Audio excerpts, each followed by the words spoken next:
gentlemen, it is me, Dukect Live here on the Dukect Lounge. Thank you for joining me on this Friday evening here at TalkShoe.com. If you're not joining me, remember you can always join me on my recordings on YouTube. You can hear me on YouTube, Zipcast, The Rise of the Critics. I'm on my own page now on the freaking awesome network forums. Also, That Guy with Glasses and forums. And I'll speak about, That Guy with Glasses. I'll get to that later. And also on the RVT forums as well. So, anyway, first things first, we got breaking news, ladies and gentlemen. About 5 hours ago, supposedly, Daniel Bryan, a.k.a. Bryan Danielson, wow, stops a burglar. Yeah, you stopped a burglar. According to from ABC 15 in Phoenix, see right here, a former WWE champion is credited with stopping a burglar in Phoenix. This happened on Monday night in the Arcadia neighborhood of Phoenix. According to Phoenix police, Bryan Danielson, better known as Daniel Bryan, was pulling into his carport with his wife when he saw that the door that leads to his home started to open. Two men ran out of the house and fled on foot. Danielson was able to catch one of them, 22-year-old Cesar Souza. Souza and Danielson got in a struggle, but Danielson was able to detain him until officers arrived, police said. The second suspect was not located. And wow, that's amazing. Damn. So first off, man, the Daniel Bryan really does have those skills and taking people out, you know. And, you know, hopefully, you know, I'm happy that he and his wife are safe, and they can always get to replace this stuff anyway.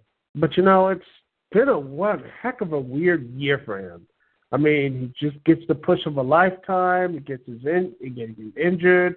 His dad passes away during the week of WrestleMania. You know, just a very odd year for Daniel Bryan. Just a very odd year. So I'm just happy that he is safe, and you know, hopefully he didn't re-injure it. So hopefully he's fine. And you know what?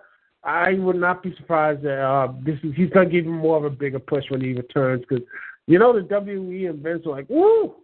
They love real-life heroism. They love anything about new, anything positive. Vince is going to put him, if you hate Daniel Bryan, you're like, oh, Lord, when he comes back, he's going to push more down your throat. So, yeah, it's going to be, I would not be surprised it's not on WWE.com. Let me go check this out and see if it's on WWE.com. Let's see, the Daniel Bryan. Oh, here it is. It's actually, it is on breaking news. Daniel Bryan actually did this. It's on WWE.com right now. Yeah. And this is him just coming back from San Diego Comic-Con, you know, meeting the WCW icons, staying and such. You know, it's crazy. Well, the world's going a bit crazy. But you know what? All this added press, well, is good. And hey, you know what? At the end of the day, it's a good thing that no one goes, and it's good positive press. And, you know, and gosh darn it, you know, when's the last time you hear something really positive in wrestling and such? Because more often than not, you hear a lot of negative things. This could come out badly. I mean, it could have came out really badly, but it didn't. So, yeah, it was, you know, again, I really thought that was, you know what, yeah. Yeah, you know, it's a really good, positive story. Anyway, but it's not all sunshine, rainbows, and lollipops for the WWE. Oh, Battleground and Battleground. You know, what in the world is just going on with the WWE? And its whole is, you know, you know what I'm talking about, boys and girls. You know that what I'm talking about with the WWE is the, you know, Battleground, the whole fallout of it. And quite honestly, you know what the main thing was is, come on, it's, the Dean Ambrose versus Seth Rollins. And to me, when I looked at Battleground, the card looked really stacked. I felt like WWE is making every show matter because they need to make every show matter because of, the network and the renewals and such. But sadly, that show really just, honestly, it was a one-match show, the tag team match. And even then, it felt really more of a kick-out finish type of thing that I see more Ring of Honor type stuff, which is, I don't know, it bothers me. Because, I feel like when you hit a finisher, it should finish the match. Because that's what it's called, finisher, not hit like, super kicks 5,000 times and such. That's why I really am, I'm not really, this is my personal thing. I'm not really sold on the Young Bucks because they keep hitting the super kick. I mean, like, how many times in the match? And it doesn't really work. I mean, super kicks should just lay people out. Same thing with the Usos. So many super kicks. In fact, and then in the middle, like late in the match, you have Harper just take one super kick, toss around, and just hit a clothesline. I don't know. Maybe it's just me. It looks cool, but at the end of the day, it feels more. I don't know what the word to describe it. It just feels like it's more building up to spot. It's a spot fought. Nothing really organic happened yet. But I still enjoyed it. But it felt more the match felt more like it was just spot instead of happening organically. Because honestly, the first match between these two between these two teams was a lot better at Money in the Bank, in my personal opinion. And the rest of the card for Battleground, man, a complete and utter disaster. I mean, there was nothing else there. And, and people say, Rusev versus Swagger was good for a bit, but again, it was a little too short. And it just ended in a count out. And it looks like they're not going to even continue the feud, I don't think. I think they're moving on, which is sad. I mean, then again, I felt more excited with Big E versus Rusev. I think those two have better chemistry, but that's just my personal opinion. Let's see, what else? Bray Wyatt versus Chris Jericho. Slow, never got out of first gear. And, man, this is the match that made me feel like, man, Chris Jericho was old. It's like the same thing. You just see these guys, you're like, okay, it's going to be great. But, my God, Chris Jericho looked old. And the worst of that, he had Chris Jericho win against Bray Wyatt, which looked stupid. I'm sorry, but honestly, Bray Wyatt reminded me about Ryback, man. Listen, it's reminded me about Ryback, a guy who never got a big pay-per-view victory. It's getting to that point where it's like, when's the last time you got a pay-per-view victory? A good pay-per-view victory. I'm honestly not even going to count that complete and utter what the hell type of finish to him and Cena cage match was actually another crappy match. I mean, the last one in my opinion, we got actually a clean pinfall, was him and Daniel Bryan. And that was just really fun. That was a really fun matchup. And honestly, I don't know why they couldn't do the same thing with Chris Jericho. I'm sorry, but it just seems like they're making him more meaningless and such. I know maybe Bray Wyatt doesn't need victories or something like that. Well, he's good enough not to get victories, but you need him to build up a threat. And how? Honestly, why is this like have him have a clean victory the first time? Are they going to build up to SummerSlam? They could have just done that. Hell, you know what they could have done? Could have had the Miz face Chris Jericho and then have the same type of thing and have the Bray Wyatt, face do the same thing after the match against the Miz. You didn't need him to be in this battle royal, which honestly was just a reflection of trying to do so. It was just another battle royal. In fact, they had Cesaro do some cool moments, but he wasn't going to win in that match. And then Paige and AJ, which, oh, wow, people were saying this was going to be great. I mean, people were saying it's going to be great. AJ and Paige are going to bring back the wins. They're going to make it great. It's going to be awesome. And I saw one of the most disappointing, it was one of the most disappointing female matches I've seen all year. I'm serious. It was like, it was tired. No one knew did both wrestlers. AJ and Paige had little to no chemistry with each other. The pacing was all wrong. And it just looked lost, and it just felt, honestly, well, if I'm looking more forward to Brie Bella and Stephanie McMahon, and they'll probably have a better match because, A, the crowd is more interested in both the characters and such.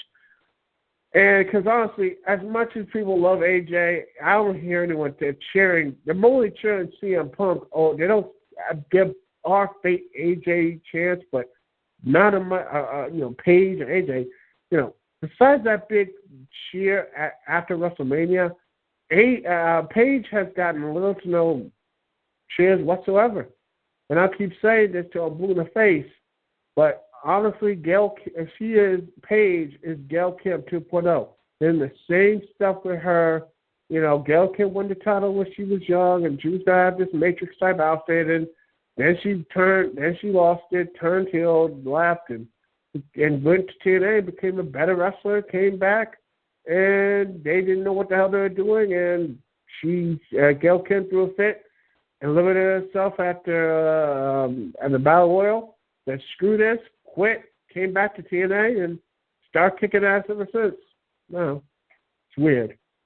Anyway, but overall, Battleground and the Fatal 4-Way main event was okay, but it could have been a lot better. But here's what I would have done for most of these things. First off, if I was booking, I know, I'm a small little YouTuber who has a webcam, a video camera, and a podcast and something like this, what have you. I am small time to the small time. All right, I know this. But like everything else, I have a mouth and I have my thoughts and my feelings and everything else. I feel quite honestly that the Battleground could have been better off. First, you know what I would have done, ladies and gentlemen? The first thing I would have done is probably have that big Ambrose and Seth Rollins match. Yeah, that didn't happen. I would make it a tag match. I would make a tornado tag match. Seth Rollins and Kane team up to take on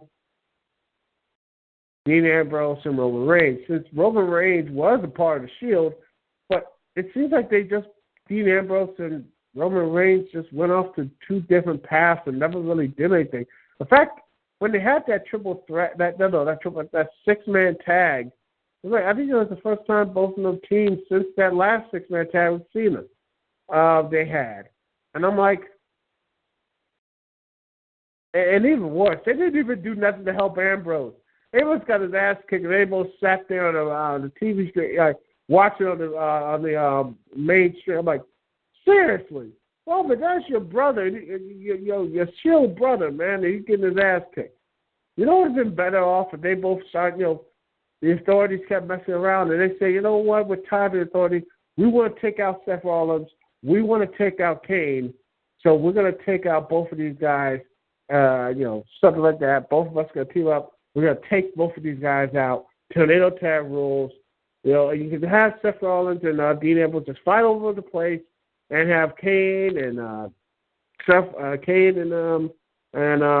Roman Reigns duke it out. Have Kane take the pinfall because he's Kane. And 1, 2, 3, you have Roman Reigns, so badass, and you have Seth Rollins look deranged and crazy. The Ambrose looks deranged and crazy. Seth Rollins, he looks like clever and crafty, doesn't get pinned, still has the Money in the Bank briefcase.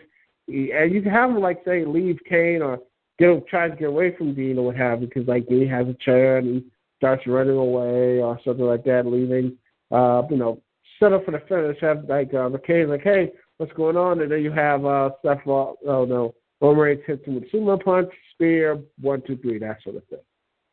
I don't think the match could have been good, but it would have been interesting to say the least. As for the women's belt, I wouldn't have AJ. Personally, I would have Naomi in this position because Naomi actually out-wrestled Paige.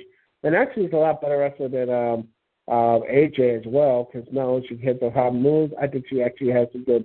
Her ground games are pretty good as well. I think she's actually the overall better wrestler and exciting. And it would be very interesting to see that instead of stuck in this no with Cameron. In fact, I would have the match say have Naomi versus AJ versus I don't know, Paige. Heck, something like that. And have Naomi win the title. Because honestly, AJ held the title one of those longest reigns. I don't know why she got the belt again. I'm serious. I don't know why they gave Paige the belt. She's young and she already won the title. She already climbed the mountain. There's nothing else for her to do. Have Paige climb up in NXT. She should have stayed in NXT for a while. Have Naomi win the belt at WrestleMania. And then have that Cameron type stuff, her Cameron was set there so she wants to be champion.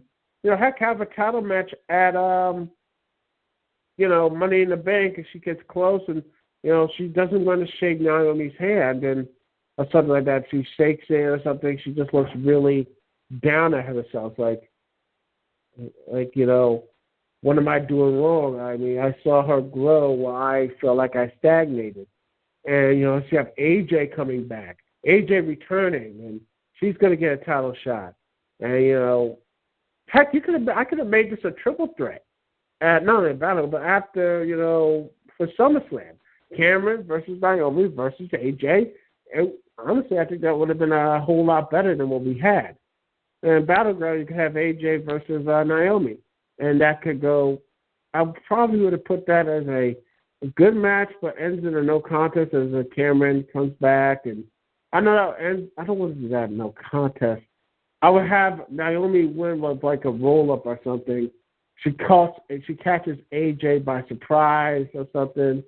AJ's like, oh, no, how you doing? She starts attacking Naomi or something, and then you have Cameron save the day, and then next Cameron takes out Naomi, that sort of thing, and, you start the feud from there. Something like that. And then the main event. Here's something that would have been better.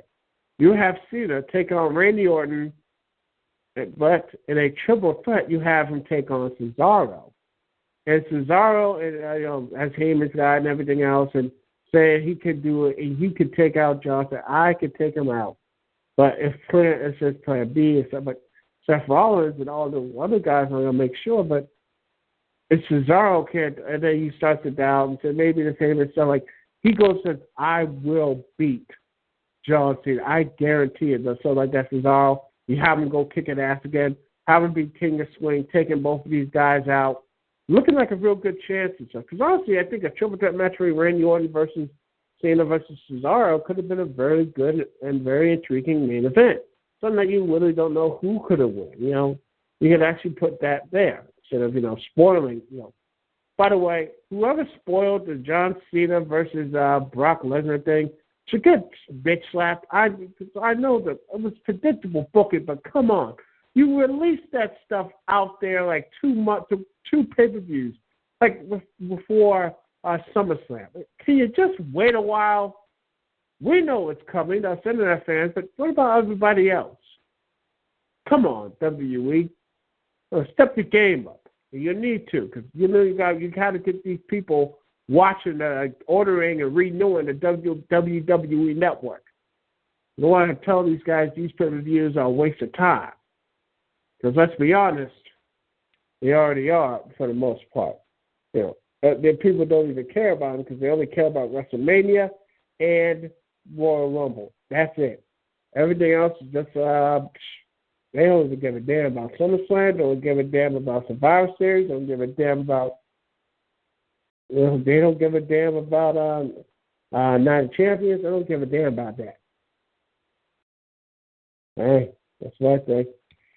Just look at the buy rates. Anyway, overall, I think that my new restructured card for Battleground will be a lot more interesting. And that's when the Intercontinental Battle Royal. I would have, quite honestly, I would have, I don't know, Big E win the Intercontinental title or something like that. or have them come close to winning the Continental title, and have them lose by some miscarriage or something, like a miscount or something or other, and maybe get them really pissed off, like how this whole New Nation, which I'll get into that later on. I'll get into after this commercial break. I'm not gonna little musical break here. I will be going into that as well, because man, you're talking about a complete and utter just screwed right out of nowhere. The WWE New Nation, just wow, amazing. Anyway, we'll be right back right after this. Gonna listen to a little bit of more from the OC Remix, one of its newest albums, Teenage Mutant Ninja Turtles, Shell Shocked, live here at the Dukect Lounge. Thank you so much for joining me, Duke CT. Hope you like the music. We'll be right back right after this.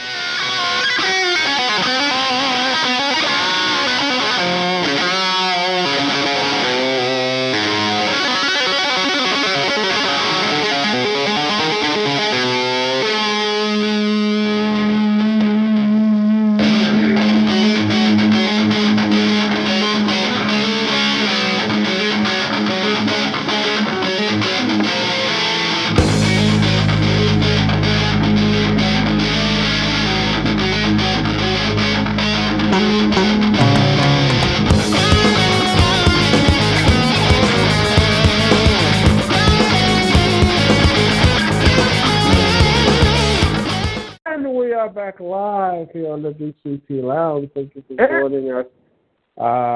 Phone number, as always, is 724-444-7444. Once again, the number is 724-444-7444.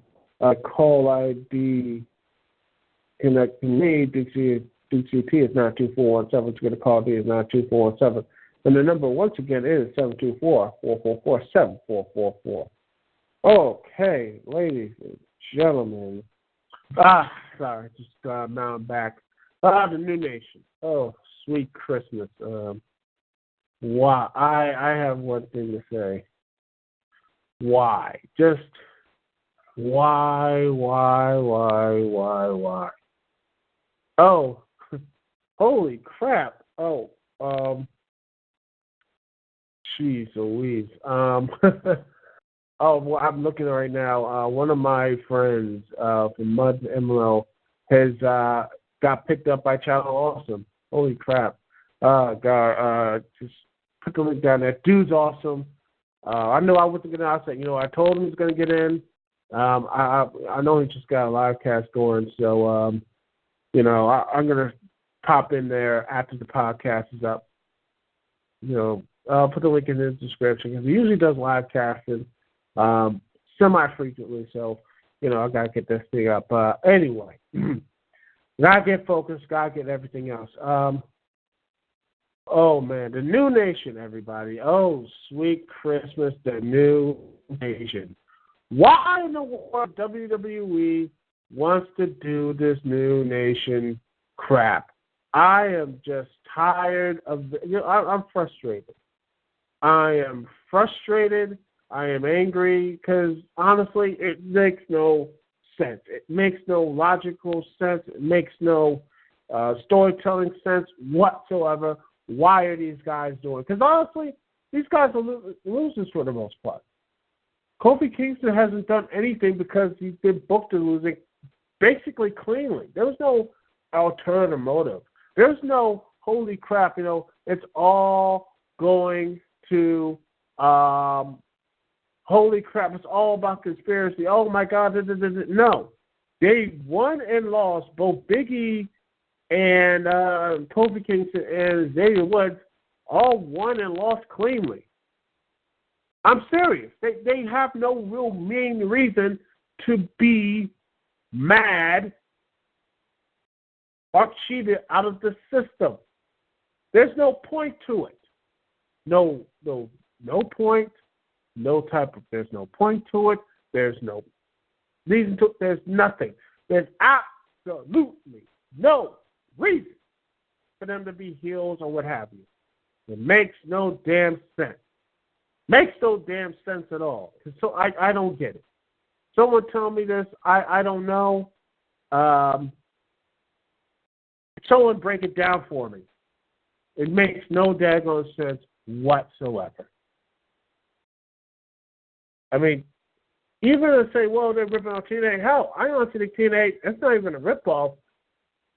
And quite honestly, TNA did something stupid for the most part because, Bobby Lashley or anything else, it's like, no, because it's not a ripoff because TNA did actually better. A little stupid, but, when MVP formed his little group, he was instilled in power, a position of power to be, powerful. Kenny King and Lashley and himself as the director of 4D and TNA, a powerful position. What does Xavier Woods have? Xavier Woods has no power. He has nothing. I'm sorry. It makes no daggone sense whatsoever. It's stupid. It's a lot of stupid here, and because they have nothing to do.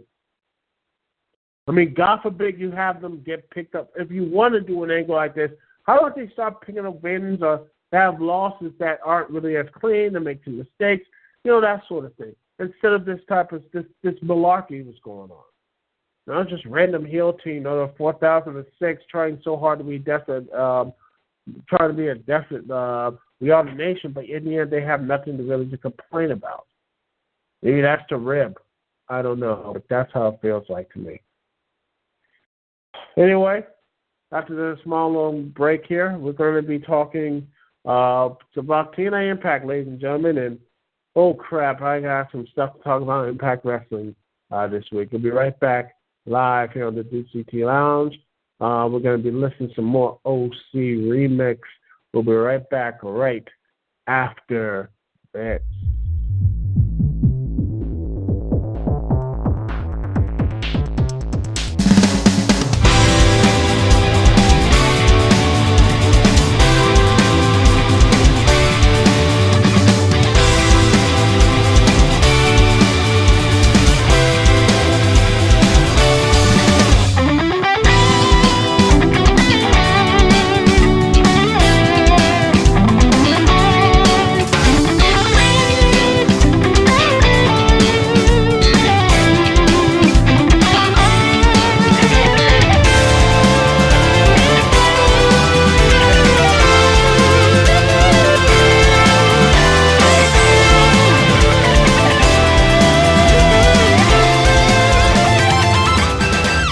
We are back live here on the Dukect Lounge.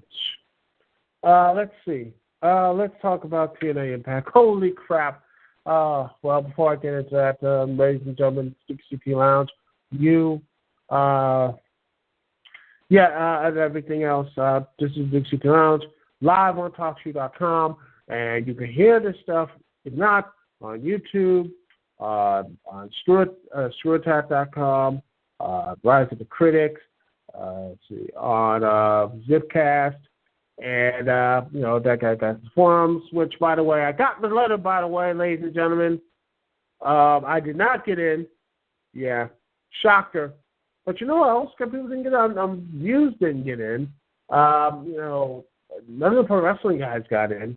Guys who like to watch pro wrestling, review wrestling, didn't get in. It sucks. Muse, the Power Driving Critique, he didn't get in. He entered, he didn't get in. Sucks. But hey, my dude, a couple friends of mine, Jack Shen, and the guy did Count Dracula, he's in. And Tiger, I told him he's going to do to make it. Let's see. Oh yeah, some people in the chat room. The chat room unlocked. Let's see. David Byrne took down a bird. Yeah. But anyway, also I'm going to tag this chat right now. I'll put his stream on mute. I'm gonna, like I said, I'm gonna join all that after the podcast. But anyway, back to something that was really stupid, what have you, is Impact Wrestling. And I saw most of the first hour, which was exciting. It was fun. I really thought it was really good stuff there. You know, some tag matches, some really good stuff at Impact. You know, there was some really good stuff here on you know, sort of thing. And just there was some again, I'm not being mean. I don't want to be mean because, again, I want positive in all good things. But, yeah, it's just, again, it felt like more of a weight of anything else. Because, honestly, I love Austin Aries and Austin Aries, Austin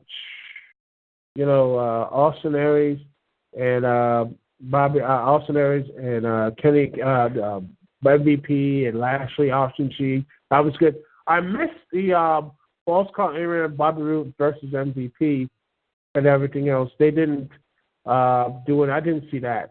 But also, there was a nice little segment with Jeff Hardy and Jeff Hardy and Matt Hardy and their match with the Bulls for the Destination X, the World Tag Team Championship. That was good. Little Key is back. It was a good match with DJZ, but it was a little short. So yeah, I really thought that could have been, but it's nice seeing him back. Still have no idea why they did not do anything with in WWE. Heck, you know what? I look at this and I'm like, dude was really good. He's talented. And I'm like, why? Because he got more votes than Curtis Bland, Axel, or Michael McGillicuddy. I'm sorry, but no. Yeah, Michael McGillicuddy. Yeah, that guy was the face of that. They were so high on him. Huh, good Lord. WWE, just stop. Just stop. You're killing me, man. Dude just has no charisma whatsoever. Anyway, then you had everything moving on. Then everything just went off the rails. You had Magnus and Bram taking on Mr. Anderson and Gunner. Oh, good Lord. It felt like something right out of Russo's wet dream. It's Vince Russo's wet dream, and good Lord Almighty, it felt like it. I'm not kidding you. The match was okay, but then you have Bram end up. It was a kind of cheap move, but you know what? They got the clean victory. But then the attacks start. Then you have Bram and Magnus attack both Mr. Anderson and Gunner. Bram takes the weapon, his crowbar. Then Sam Shaw enters the ring defensive Gunner, and Bram takes down. And then you have Bram take down Samuel and everything else. And then you have the Monster Abyss and everything else that happened, and it was just a complete nightmare. I was like, I didn't care for any of these teams. The problem would have been exciting, but I just don't care about anyone here. I just don't care about any of these people at all. Ugh. But you know, it's sad because again, there was some good here, really good stuff. And I thought the Taryn Terrell, Gail Kim was starting to get good. I was like, yeah, this is gonna be good. And then you had the beautiful people, the most irrelevant two women wrestlers who still think it's 2007. You know, when that act was over, it's not. Please, just stop, go away. I don't want to see you anymore. And God forbid, and good Lord, Angela Love, eat a sandwich, please. You know, just for the love of God, please. They have the Great Muta taking on Robbie E., which, seriously, I have no idea why. But hey, you have the Great Muta take the victory. And then you have James Storm come out for whatever reason, talk some shit about the Great Muta, spits his beer at him. And then after that, you have he takes him out, and then he took out another Wrestle One student who I didn't care for. Then you have Sonata come out with a chair, the former X-Division champion, and then looks like he's going to save the Great Muta, but then Sonata hits the Great Muta with the back of the chair, and then Sonata spits his own mist at Great Muta and hits the moonsault. I'm like, what? And then hits the moonsault, and not only that, leaves with James Storm, the guy who has been harassing him. What the world's going on? Did we just flip 2 pages over at once here? What is going on? I've been watching this thing, and I still don't know what's going on. I don't know why James Storm randomly picked on Sonata. Why is James Storm attacking Great Muta? Why is Sonata attacking Great Muta, betraying him, and hitting him with his own mist? Why is it going at with James Storm? What the hell is going on? I just think, if I had to, I wish I could play the clip like that Batman Forever clip. Just it raises too many questions. Yeah, that's it. And it's just the same Vince Russo type stuff. It raises a lot of questions, and yet they will answer questions. The answer to these questions will never be explained. When they do get explained, you're just going to have a face palm. Just your face, there's going to be a huge imprint of your face, of your hand, right across the face, because you just face palm so damn hard. And then last but not least, oh, Lord and Lord and Lord, that main event, New York City Street Fight. EC3, Rhino, and Rockstar Spud versus Tommy Dreamer and Team 3D. Well, as funny and interesting as the Rockstar Spud stuff was, which I still love Spud, and EC3 did his thing, Rhino tried, but this match was disorganized. The pacing was all over the place. There was no chemistry at all.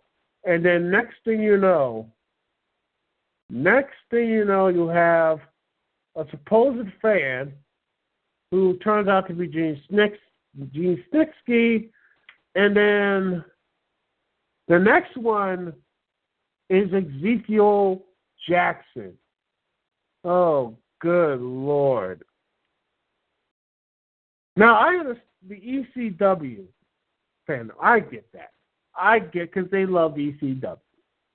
But now I feel like they're going so far into ECW, they're going to the new ECW. The one that WWE revived, the WWE ECW. The same one that produced one of the worst pay-per-views in wrestling history, December to Dismember, had one of the worst, probably one of the bland, and ended with the most blandest champion who didn't do anything, Ezekiel Jackson. Oh, good Lord. Yeah, Ezekiel Jackson, who, was a part of the core, became an Intercontinental champion, lost the Intercontinental championship, and then was on the IR list for I don't know how long for the WWE.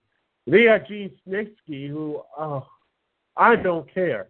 I don't care about Gene Snitsky. I don't care about Ezekiel Jackson. I don't care about Rhino. I don't care about King Mo, who just randomly came back for no reason. And honestly, the four people I do care about is EC3 and Rockstar Spud.